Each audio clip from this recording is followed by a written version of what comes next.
US assurances in the Pacific theater. And I think with this visit, some of that will be mended. The second is the Indo-Pacific. I think the entire expanse of the Indo-Pacific needed some kind of reassurance. Whether this will directly translate into a resolute assurance or not, but definitely it's a metal. The third is, of course, the fact that it's symbolic.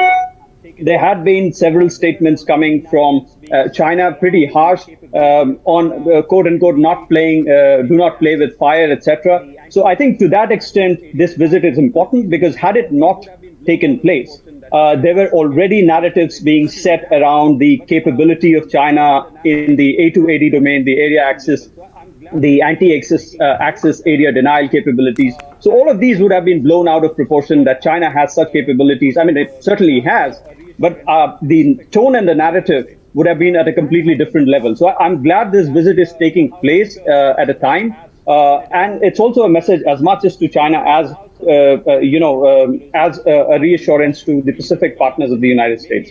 And I think the comfort that a House Speaker sort of has in a presidential system also allows some flexibility for Nancy Pelosi, as Biden laid out, to be able to conduct this visit. Maybe that visit in a prime ministerial setup in India may not be possible.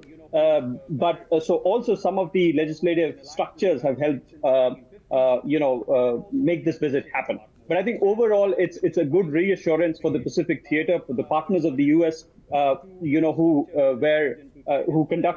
are in alliance with the United States since 1950s, and also to the Indo-Pacific partners. And at a time when we are trying to sort of create alternative to infrastructure in this region, to China's Belt and Road Initiative, et cetera, et cetera. So particularly economic investments, et cetera. So I think it's, but also, I mean, we are already seeing there have been some cyber attacks already on Taiwan systems, but this could go a little. Sure. Okay. Lisa Curtis, what is your reading on a repeat of what we saw in Russia and Ukraine?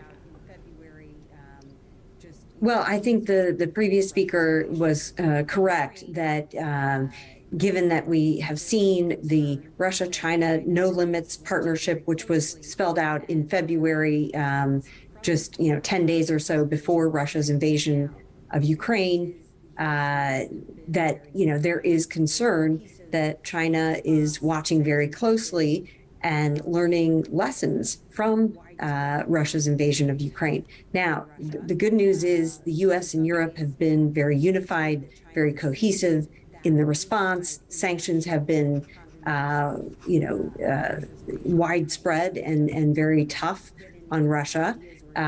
So in some ways, it's good that China is seeing that unified international condemnation of Russia's invasion of Ukraine, so that it doesn't get any ideas or encouragement for what it might try to do in Taiwan. But I think that we still have to be concerned. This has certainly raised with the visit, but now is a time tensions to a very high level between the U.S. and China. So right now, I explained why the visit had to go forward once the Chinese had actually threatened Nancy Pelosi. It was very important that she follow through with the visit. But now is a time to, try to put some guardrails or conflict.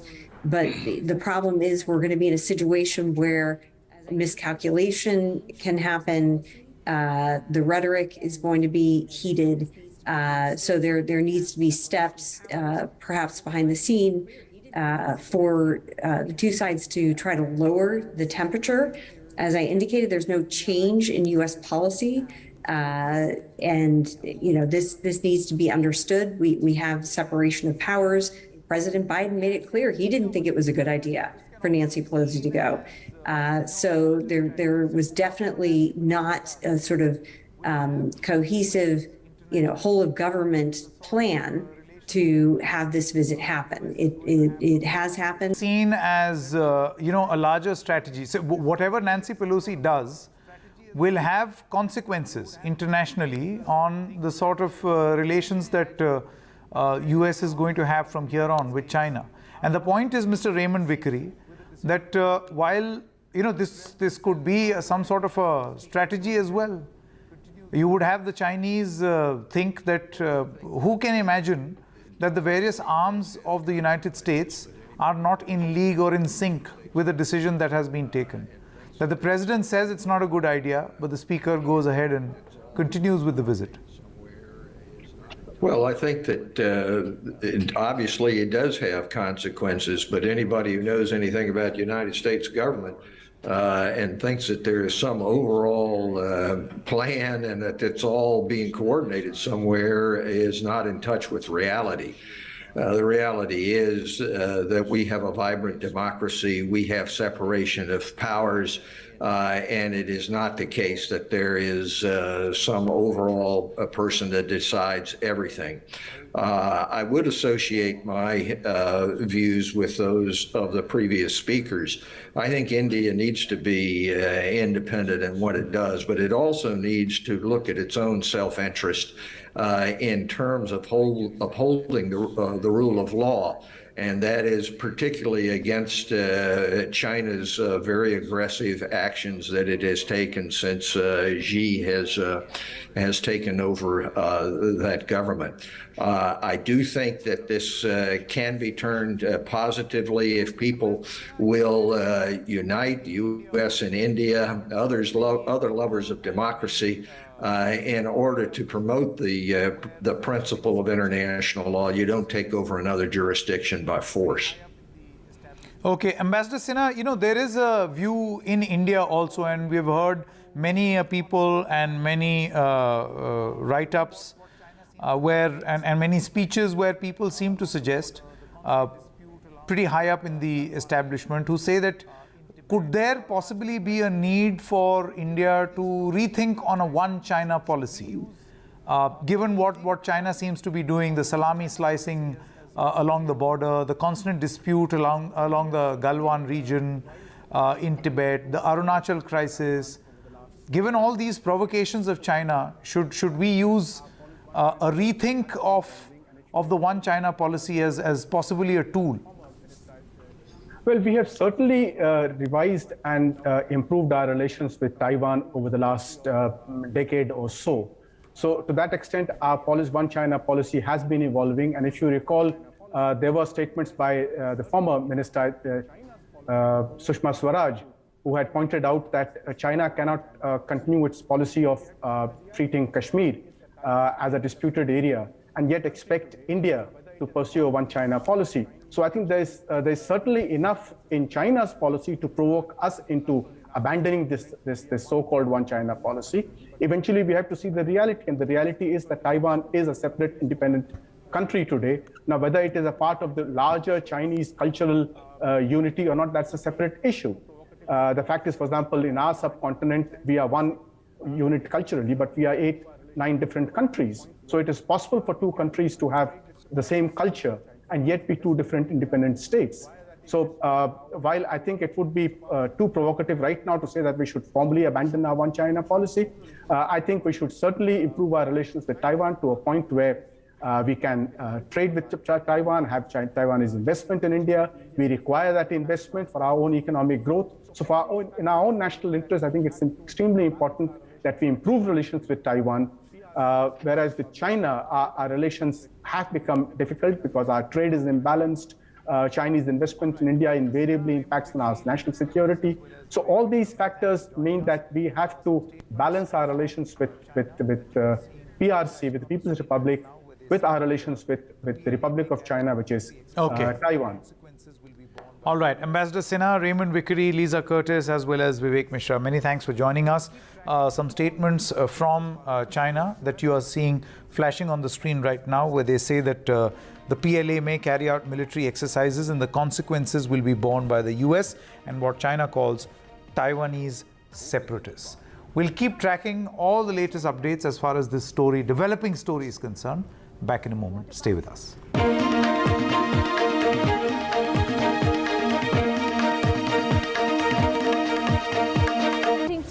Agendas, obfuscation, whataboutery, excuses. Only one show gets to the heart of the matter and tells it like it really is. The biggest newsmakers with no wriggle room, only on no spin.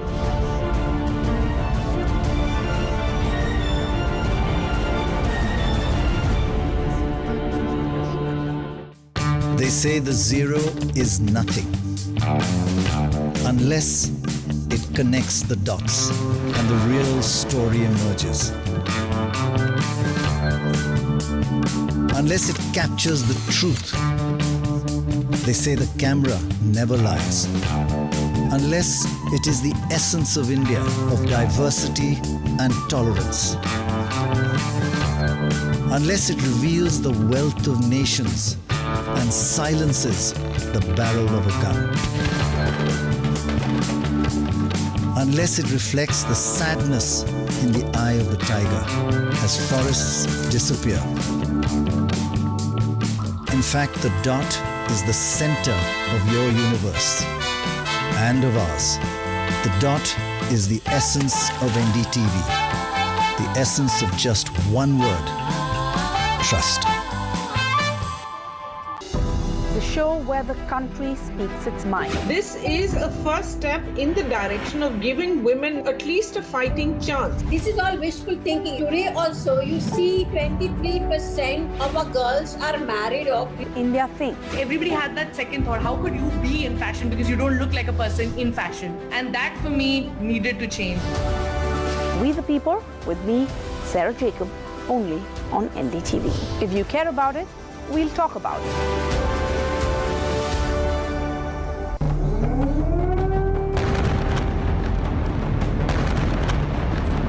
The explosion was really huge because we felt the vibration in this bunker.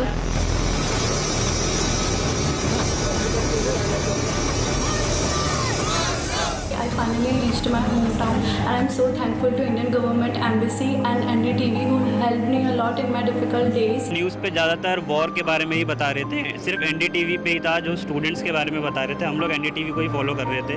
अगर मैं India आया ma'am तो जरूर मैं एक बार NDTV का specially thank you करूंगा। मेरे को किसी की कोई कॉल नहीं आई, किसी का कोई कांटेक्ट नहीं आया, सिर्फ एक NDTV ने मुझसे टच में लिया।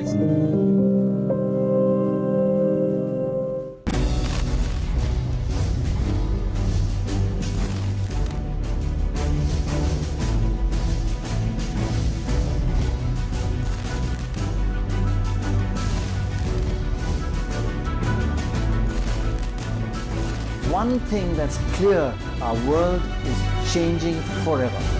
NDTV, rail news by rail journalists.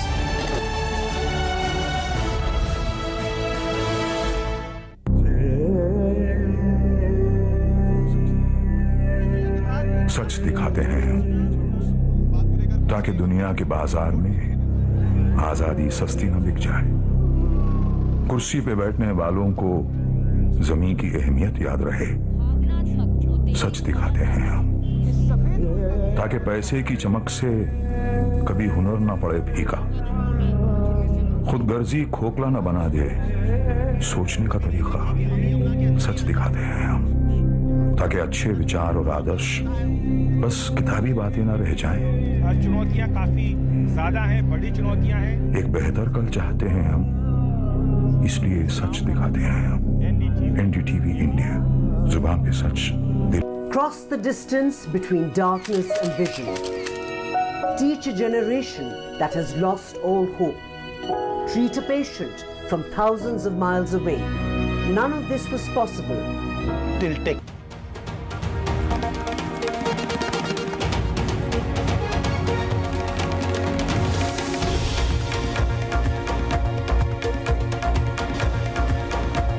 Good evening and welcome. You're watching Left, Right and Center. I'm Vishnu Shom. A landmark day in the history of Taiwan, of China, of the United States, with the Speaker of the House of Representatives of the United States, Nancy Pelosi, traveling to Taiwan despite intense pressure from Beijing. Beijing did not want her there. She has decided to go over there.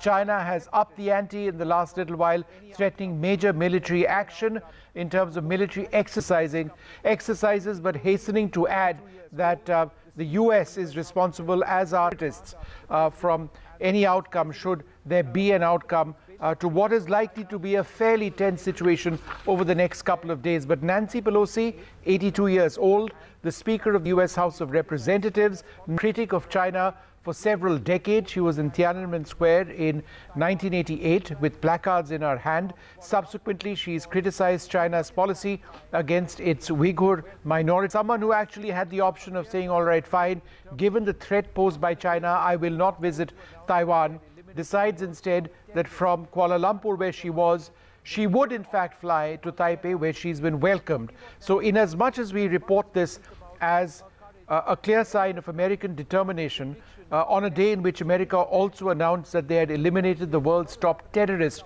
Ayman al-Zawahiri, the leader of the Al-Qaeda. But talking about Nancy Pelosi, in as much as we speak about her courage and America's courage and their conviction in actually sending her there, the point is what will happen in the next couple of days. China has a long memory, will in some way, shape, or in the last little while, shortly after landing, and she landed about 8:20 or 8:30, Nancy Pelosi tweeted, she said, America's unwavering commitment to supporting Taiwan's vibrant democracy. Our discussions with Taiwan's leadership reaffirm our support for our partner and promote our shared interests, including advancing a free and open Indo-Pacific. America's solidarity with the 23 million people of Taiwan is more important today than ever as the world faces the choice between autocracy and democracy. So a very strong statement over there. And the US, staring back at China, has now issued another statement that the Taiwan visit honors the US commitment to democracy. The world faces the choice between autocracy and democracy. The focus is on reaffirming support to a free and open Indo-Pacific. The US solidarity with 23 million people more important than ever. The visit in no way contradicts that's of one China. The US continues to oppose unilateral efforts to change the status quo. Now, China has reacted very, very strongly to all of the Chinese government mouthpiece saying China will definitely take all necessary measures to resolutely safeguard its sovereignty and territorial integrity in response to the US Speaker's visit. All the consequences must be borne by the US and the Taiwan Independence Separatist Forces. They've also said that the PLA will conduct important military exercises and training activities, including live fire drills in 6 regions, including the Taiwan Island, from Thursday to Sunday, including 6 regions surrounding the Taiwan Island from Thursday to Sunday. So that's what's going to happen right now. But let's also bring you a couple of details of what Nancy going forward as we get lots of strong reactions from China. Well, the US House Speaker defying Beijing to fly in to Taipei. Ms. Pelosi is scheduled to meet the Taiwanese president tomorrow and visit the country's legislature. She'll hold a press conference tomorrow as well and meet activists before leaving tomorrow evening at 5 p.m. Indian Standard Time. China, for its part, has said, as I've mentioned, that they'll defend their sovereignty and have begun carrying out belligerent military drills. Meanwhile, the United States and China have stepped up their military presence in the Taiwan Straits. The US, for its part, has deployed 4 warships, including an aircraft carrier. The USS Ronald Reagan, that you see over there in that picture, into the region. They are deployed presently off the east coast of Taiwan. The office of the President of Taiwan was attacked today. Cyber attacks took place, and Taiwan has reinforced its own country personnel off vacation. So that's what the situation is right now. I'm joined by Rick Glauvert of Taiwan Plus, who's been reporting for us. Priya Lalwani Purswani is a professional interpreter and founder of the Association of Indians in Taiwan, an important Indian voice from Taipei.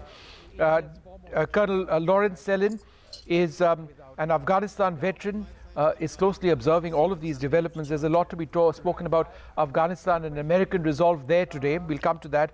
Brahma Chalani, a familiar face, but perhaps India's foremost China observer. I think that is without a doubt. My phone's going to run out of battery soon because I haven't been able to charge it. Right. Rick, quick question to you. What is the reaction around you? Is there a sense of tension? She's arrived now, but what is the military situation? Is there a higher state of alert in Taipei? Yep, so in Taipei itself, 200 police officers have been put on duty to look after Nancy Pelosi during her trip. We've seen a bomb threat to both this airport and another airport near the capital of Taipei. Meanwhile, the alert level of the military has been risen from today until Thursday, which means that people that are active in the military are not allowed to take vacation. Aside from that, we've also seen some scrambled jets, if that's needed. We just had a statement from the Ministry of National Defense saying that the Chinese reports that fighter jets were flying across the Taiwan Strait were not true. And that's about it for the military action from Taiwan side, yes. You know, Brahmachalari, I'm just going through this detailed Chinese statement where they say the Taiwan question is the most important and most sensitive issue at the very heart of China-US relations. The Taiwan Strait is facing a new round of tensions and severe challenges. The Taiwan authorities have kept seeking US support for their independence agenda. They refuse to recognize the 1992 push, etc., etc. This is China actually talking about protecting what they see to be their territory, a country which has invaded for all practical purposes parts of West Bhutan. They have seized territory within India and yet are trying to talk about the sanctity of their own territory. Isn't this a hallmark of double standards of Beijing? You're absolutely right, Vishnu. Whichever territory China covets, it claims that that territory has always been part of China since ancient times. So the Chinese claim that Taiwan has always been part of China is dubious at best. It's actually based on revisionist history. For most of its history, Taiwan was inhabited by non-Chinese people. Not many people know that geographically, Taiwan is closer to the Philippines than to mainland China. The northernmost territory of the Philippines is just 80 kilometers from Taiwan's shores. It was not until 1887, I'm talking of fairly modern times, until 1887 that Taiwan was declared a province of China. But just 8 years later, China ceded Taiwan to Japan in perpetuity, following its defeat in the war. For the last 128 years or so, Taiwan has been outside China's lawful control. And as you rightly point out, Taiwan has all the attributes of a robust, independent state, and most Taiwanese want it to stay that way. Yeah. Shouldn't their preference matter? But you know, just the way China annexed Tibet in the early 1950s, Xi Jinping is itching to annex Taiwan in the name of quote-unquote reunification. Right. But you know, let's be clear, a Chinese invasion of Taiwan would constitute the biggest threat to world peace in a generation. Yep. And will bring India's security under intense pressure, given the fact that China shows large parts of India as belonging to China. Right. So they will try to do to India what they succeed vis-a-vis China. No, in fact, that's important. Colonel Sellen, you know, I think it's also important to reflect on how robust American foreign and military policy actually is today more than, you know, in recent times. You know, we slammed the United States when they came out of Afghanistan. You're an Afghanistan war veteran yourself. A lot of people would suggest that the effort people like you put in, it all disappeared all too soon. But today is a day where I think American foreign policy and military policy needs to be commended. In Afghanistan, the president announced that Ayman al-Zawahiri has been taken out, and today the US government backed Nancy Pelosi to the hilt as she made that risky trip. So again, the message perhaps from the United States is that, look, we can talk, but don't test us because our resolve is strong. Would you agree that that's the message from Washington? Well, I think you're right. It's certainly the message that's coming out of Washington, D.C., but you know, how accurate is it? I think the U.S. military is at its weakest point in many years, and we have to consider the logistical problems if the U.S. military, in particular the U.S. Navy, engages China within their area of operations, very close to the mainland.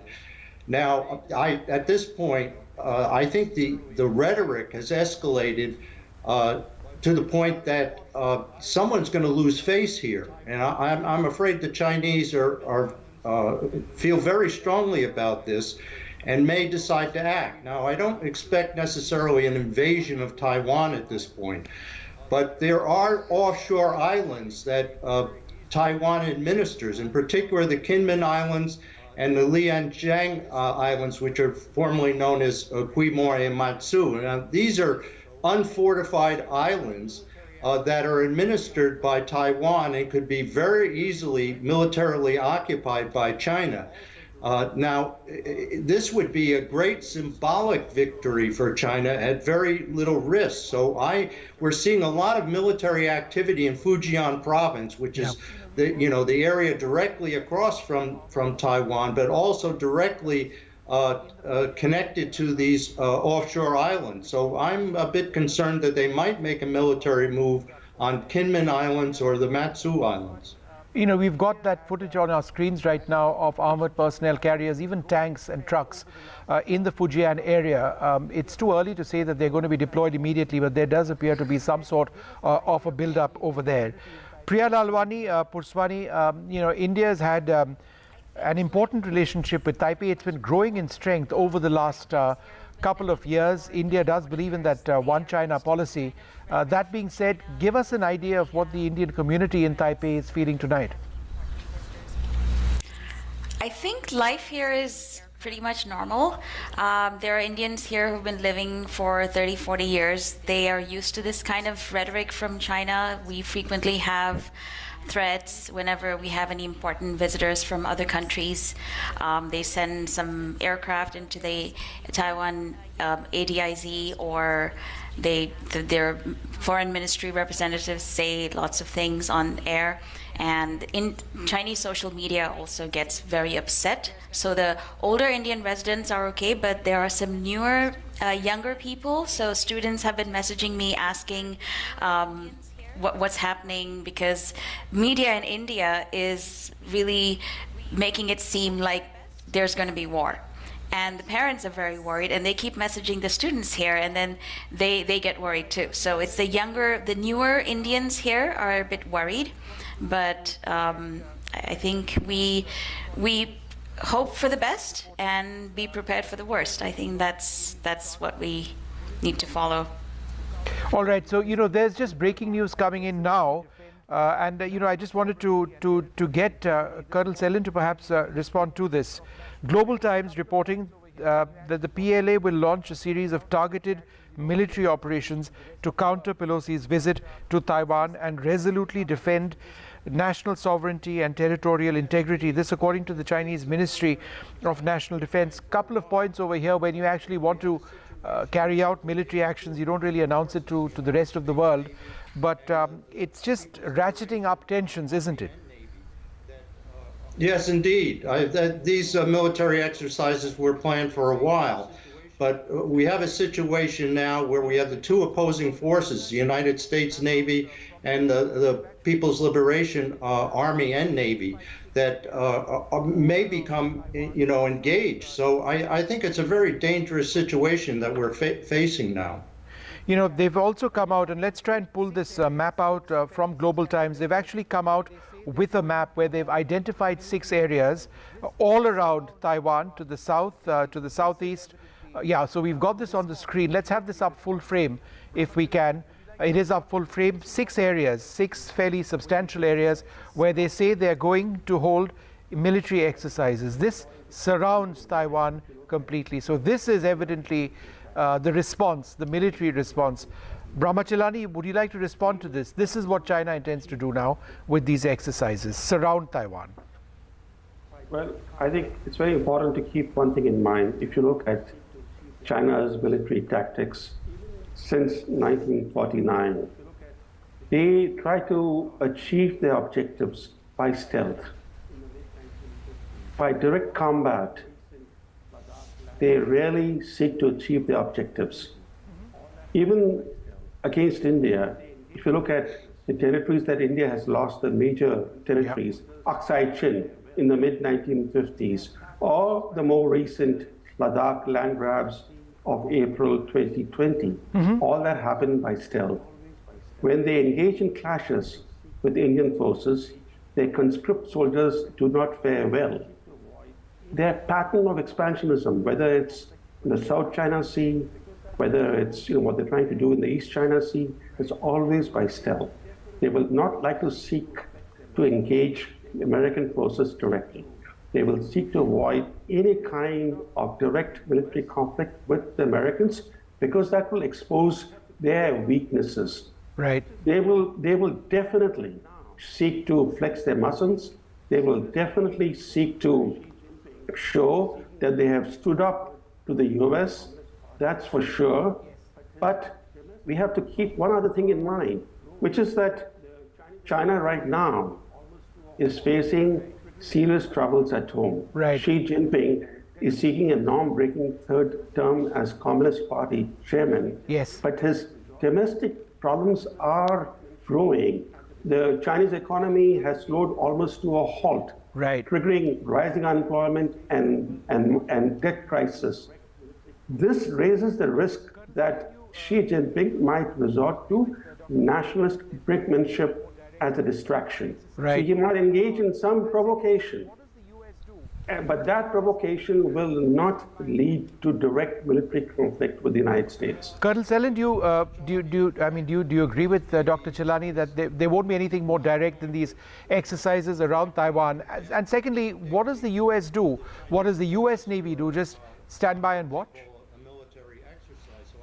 Well, I think Professor Chilani is correct. The U.S. Navy is not going to, directly interdict the Chinese forces who are on what they call a military exercise. So I think both sides would want to avoid any kind of confrontation that would lead to something, much more dangerous. But what concerns me about Xi Jinping is that, exactly as Professor Chilani talked about, they have serious economic problems. And when people become desperate, you never quite know what they're going to do. But I think over the next few days, we'll have a clearer picture of, what might happen or what might not happen. But I expect the Chinese to continue putting pressure on Taiwan and the United States to gain what they describe as their sovereignty over Taiwan. Sure.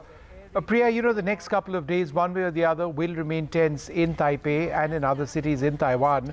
Are you sensing any of that already? We believe that there's a higher standard of military alert. Are the police alerting people? Are there air raid drills going on? Anything of that sort? No, nothing out of the ordinary. So Taiwan does have air raid drills annually, and these are routine drills that I've been here for 34 years, and we've had them every year. So these were not drills done because Pelosi's coming here. They're just done every year, and they do practice like what should people do in case there's an attack, where should people evacuate to, the drills, they practice the drills, the audio. So that was done last week. But apart from the normal, there's a bit of excitement. People are excited to see that she's here. There's the 101, Taipei 101, the tallest building in Taiwan, has some messages welcoming her.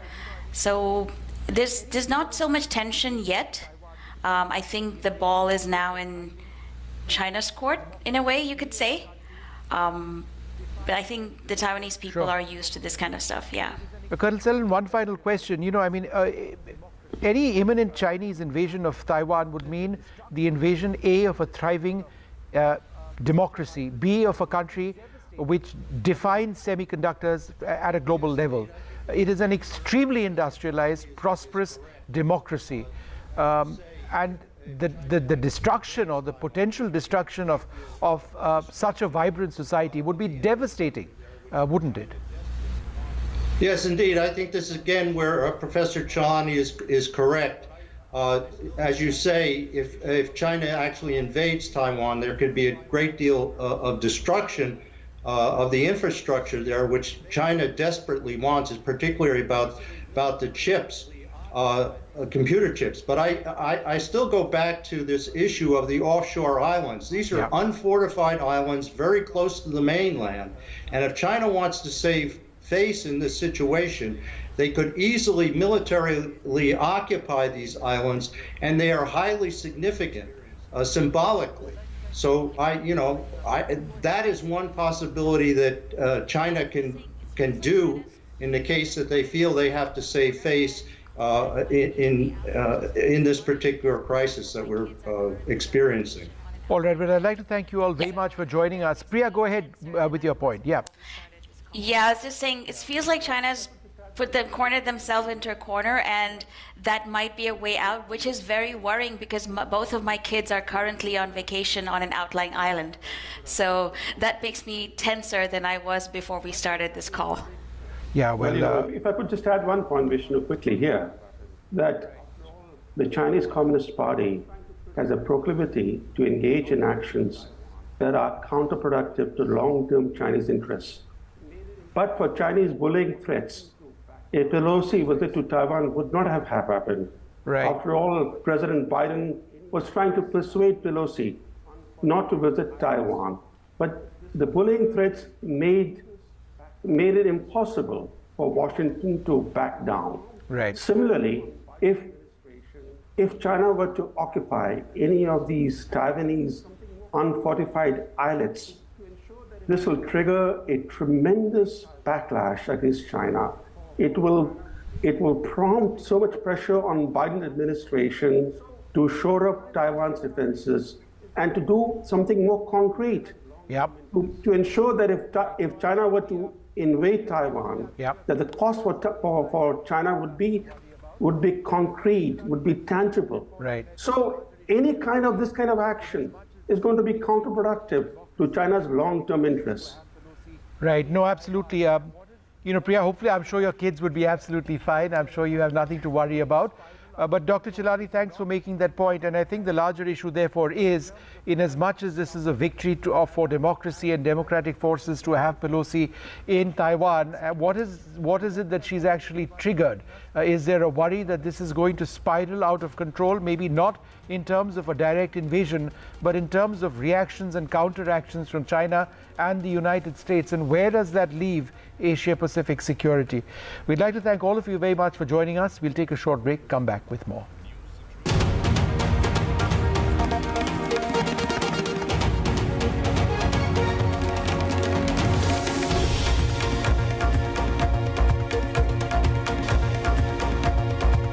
Co-presented by New Citroen C. Gadget 360 is here to help you with all your tech needs. Gadget 360, Gadget Love. Gadget 360, Gadgets Love. You too can get some gadget love with buying guides, expert reviews, and all the latest news on Gadget 360. Here's something to think about. Your money is being stolen. How? Ratings for TV news channels are bought, rigged, and fixed. All this is well known. It has been caught, discussed, exposed, and yet nothing has been done about it. Every month, hundreds of crores of rupees of consumer money is being misused. Advertisers are being misled into spending your money on channels that haven't earned their viewership. They've bought it.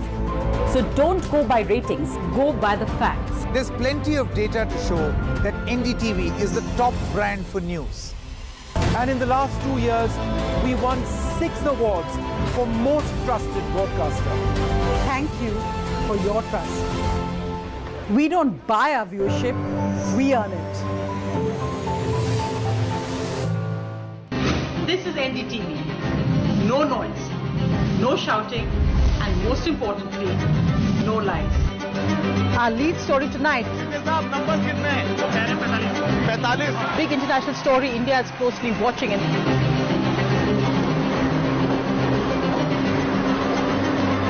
News that informs and inspires. The news with Sonia Singh, Monday to Friday at 8 p.m. only on NDTV 24/7. The only side we're on is yours.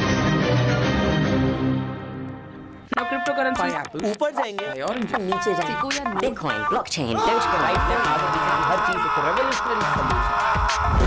The noisy buzz of cryptocurrency tiring you much? Take an easy sip of coffee and crypto. Your one-stop destination for simplified explainers, industry experts, newsmakers, and Janta's opinions. This is the coffee shot you need to get high on crypto. Watch CoinSwitch presents Coffee and Crypto every Friday at 6:30 p.m. only on NDTV 24/7. Facts build stories, but views shape them. And we are here to bring you both. But in an increasingly polarized world, it is very easy to get swayed in one direction. Breaking the monopoly of narratives, breaking the concept of one-sided arguments, breaking the selective presentation of facts. Because when you hear all views, that's when you get the complete picture. Breaking views. Get the complete picture. Legacy is often seen as a burden of expectations. It comes with its own set of challenges.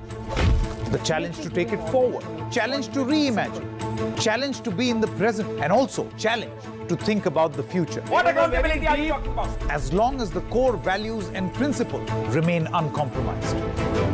Debates are essential not just for journalism, but for humanity. It ignites our mind, opens it up for counter-opinion. To hear all views, opinion of all hues. Which is why the oldest running debate show on Indian news television is not 22 years old, but it is young at 22. इस initiative को मैं अभिनंदन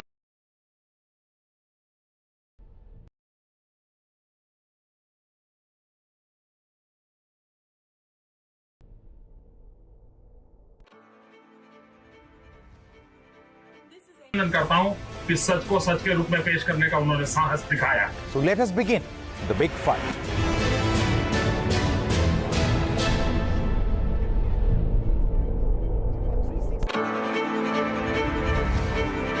This is NDTV.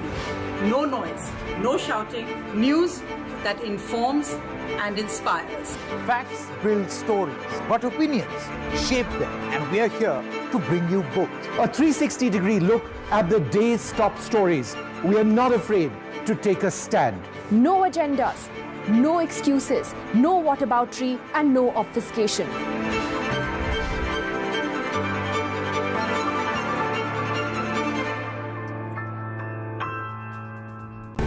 Cutting through agendas, obfuscation, whataboutery, excuses.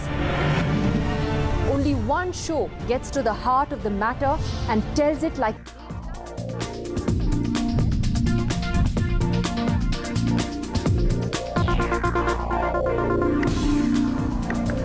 Good evening and welcome to No Spin. I'm Nidhi Razdan.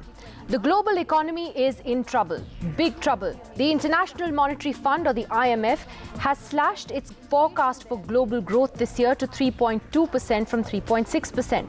The world's economic growth, in fact, had rebounded to 6.1% in 2021 after COVID, but now 2022 will see a major slowdown. The United States is on the verge of a recession. Inflation there is at a decade's high. China's economy has slowed down. In our neighborhood, we've seen Sri Lanka's economic crisis and the consequences of that, with its president being forced to flee as anger built up against him and his government. Pakistan is also facing record high inflation. The UK is facing a massive cost of living crisis that has turned into a political issue for voters as well. The headwinds are here in India too, and we can all feel it. India has been battling inflation, a falling rupee, and high unemployment for some time. Despite all of this, Finance Minister Nirmala Sitharaman has emphatically told Parliament that India is doing better when compared to the rest of the world. She has said there is no question. She cited the statements of former RBI Governor Raghuram Rajan, where he recently praised the efforts of India's central bank, the RBI, in increasing India's foreign exchange reserves and ruled out a Sri Lanka-like situation here in India. So what is the economic outlook for India in the short term and the long term? We have joining us tonight, the former governor of the RBI, Mr. Raghuram Rajan, live from the United States. Mr. Rajan, thank you so much for being with us on NDTV this evening. Straight off, do you agree with Finance Minister Nirmala Sitharaman when she says that India is actually better off than some of the other leading economies of the world?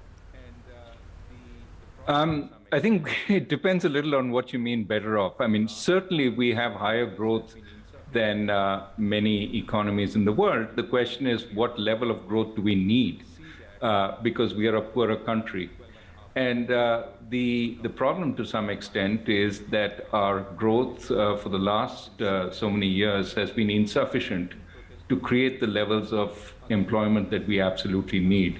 People a couple of years ago applying for the 35,000 railway jobs. You can see that in the hungry people protesting on the streets when Agnipath is announced. So my sense is, yes, we are growing faster than many other large economies, but we need more growth to create the jobs that our people absolutely need. So can we rest at this place and say we've done enough? Absolutely. So what would that kind of growth be that would generate those kind of jobs? The IMF is talking about, I think, 7.4% for India. India's own projections are similar at about 7.2, 7.3%. So what is the kind of growth that you think would be enough? Well, part of the problem is this 7% is partly a rebound from pretty bad rates of growth a couple of years ago. So we're coming back. For example, this year our service sector has come back. All that is good. And I don't think 7% is to be sneered at. But certainly, you have to look at what is long-term sustainable. A lot of worries are about the next fiscal year, because after the rebound phase, how fast are we going to grow? People like JP Morgan have pegged us in the 4 to 5 region over the next year. And 4 to 5 as a sustained pace of growth is really too slow to create the kinds of jobs that we need. A lot of this, we're not creating jobs even with the growth that we have. And so I would say jobs are essentially task one for the economy.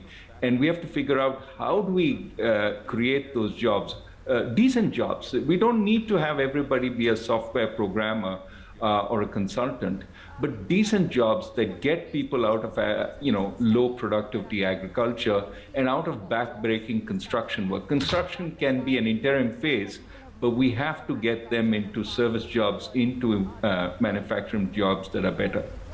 In fact, that's a very important point you raised, because there's a recent study that actually looks at the quality of jobs in this country, and the fact that while more and more people have moved away from agriculture and farming over the years, they're not really getting good quality jobs. They're mostly in the informal sector. And the only industry that's really seemed to have generated good jobs in the last few years has been IT, which is not surprising. Your thoughts on that? I mean, how do we change that? How do we get the good jobs? Well, absolutely. And I think, unfortunately, there are no shortcuts here. We certainly have to increase the skill base of our economy, the education base of our people. That is, we have to make sure they go into school, they get a quality education in school. One of the big worries over the pandemic is that so many of our poorer kids have been 2 years without schooling. And when you assess what they actually know, it's not just the 2 missed years, but they've also forgotten what they knew before they went in. So there's a very grave danger that we have in a generation which graduates from school over the next 10 years, which actually is not skilled enough in what they're supposed to know. We need a lot of remedial education to make up for the learning that has been lost during COVID. So that's the first task. Let's get workers who are capable of doing good jobs. That's the first task. And then, of course, we have to create the good jobs also. My sense is that if we can create the skill base, the jobs will start coming. People will start seeing in India there's a labor force which is relatively available, and they will start creating more jobs for those people. Now, of course, we have to keep an open economy so that we can attract those kinds of investments. Our own industrialists have to invest more. But I think in a sense, you have to create the environment for them to do more of that. And the first part of that environment is make sure that we have the quantum of skilled workers that we need. When you say that you have to create an environment also for our own industrialists to invest in our own country, what's holding them back, you think, at the moment? I mean, is it just about sentiment, or is it that we're still so mired in red tape and, you have the income tax department and the ED and everyone going after everyone on a regular basis? Is that also what's holding things back?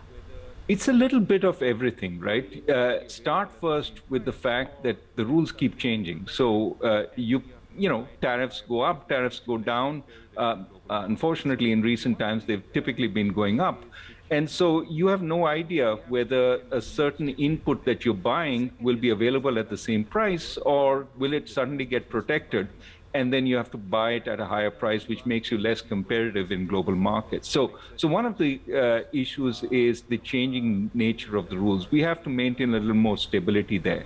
The second is, yes, the government has been working on improving the doing business environment, but in practical terms, when you ask business people, they still suffer from excessive inspectors, rules that are archaic, that are complex, and they get entwined in them. I mean, just look at things like money laundering rules are not very clear. And I have to say that, having been at the Reserve Bank and trying to take an axe to some of these rules, there's a whole history of these rules, and you have to keep working at it to simplify them so that people know what they're liable for.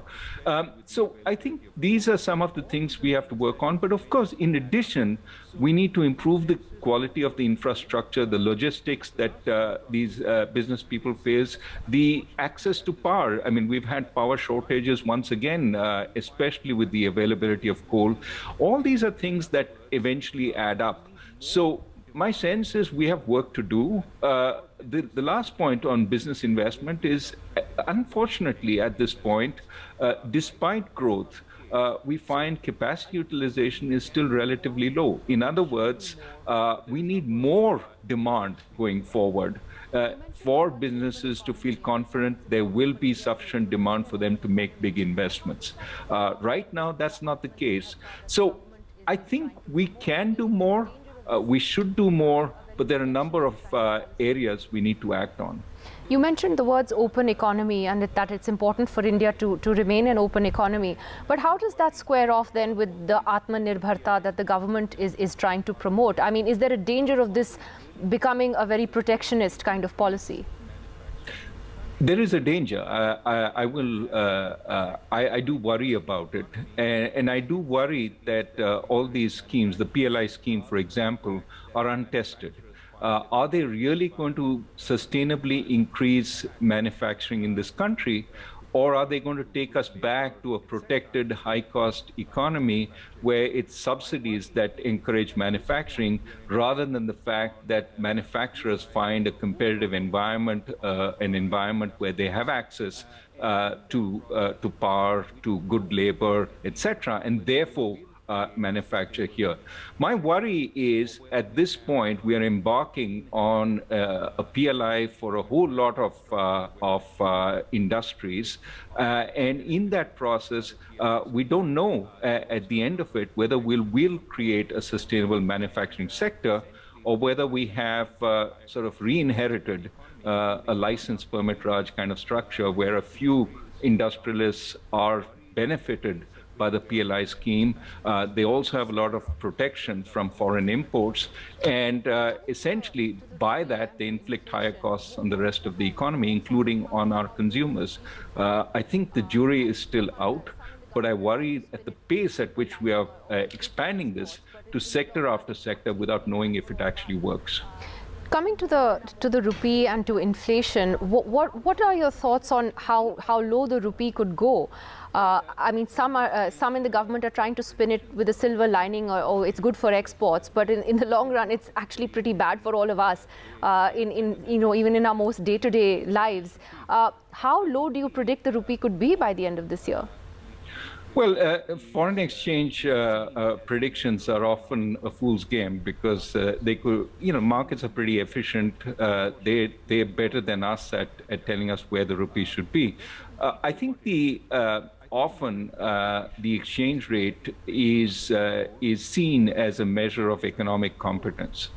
My sense is we shouldn't make that judgment. Unfortunately, too many politicians make that judgment. Let the rupee do what it will. I think the more important issue is to get inflation under control. Once inflation is under control, then I think the rupee will find the appropriate level given the state of our exports, given the state of our imports, and it will be what is necessary to bridge the gap. The key, again and again, I keep emphasizing, is to get inflation under control. Now, on inflation, the level of inflation certainly is much higher than we would desire, and that is for sure. At 7%, it's above the RBI's target range. And I think, it's hard to make out whether the worst is over, whether there's more inflation to come. Certainly, there are some positive signs in the world economy because of the world slowing. Commodity prices are falling. With the agreement on wheat prices will moderate. And of course, when wheat prices moderate, other grain prices also moderate because people were substituting away to rice. Now they will say, okay, there's enough wheat. And so in general, grain prices can moderate. There's some moderation on vegetables and fruits that we can see in India. So in general, at least, looking forward, there seems some hope that then inflation will come down, but these are very high rates of inflation and certainly rates of inflation outside the RBI's norm. So the RBI is working. It has more work to do. I hope it is successful, but at this point to argue that inflation is not a problem would, I think, be overstating the case. And certainly because inflation is high in certain elements like food and fuel, they affect the budgets, especially of poor people, substantially. So it is a concern. So therefore, that comparison that has been, at least by politicians, some politicians like Rahul Gandhi, for example, made that comparison with Sri Lanka, saying that India could go the Sri Lanka way.